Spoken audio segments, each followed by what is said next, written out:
Nissan தன்னோட ஒரே ஒரு காரான மேக்னெட் காரை சில வேரியண்ட்டை வந்து ரீகால் பண்ணியிருக்காங்க. ஏன் ரீகால் பண்ணாங்க? அப்படி ரீகால் பண்ணுற அளவுக்கு என்ன ப்ராப்ளம் அந்த காரில்?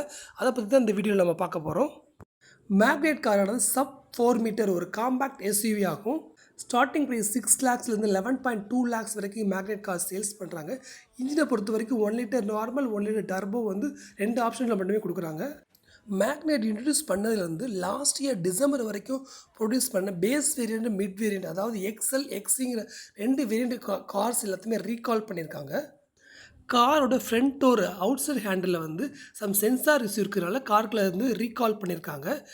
சப்போஸ் காரில் இஷ்யூ இருந்தது அப்படின்னா ஃப்ரீ ஆஃப் காஸ்ட்டில் அந்த டோரோட ஹேண்டில் வந்து ஃப்ரீயாகவே மாற்றி தரேன்னு சொல்லியிருக்காங்க. மேக்னெட் கார் வந்து ஆவரேஜாக மந்த்லி 2500 கார்ஸ் வந்து சேல்ஸ் பண்ணியிருக்காங்க.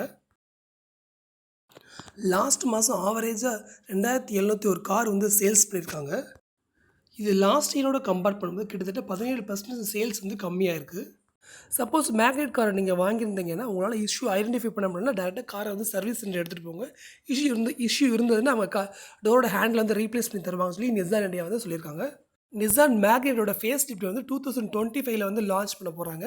அது சம்மந்தமான டீட்டெயில் வந்து நெக்ஸ்ட் வீடியோவில் பார்க்கலாம்.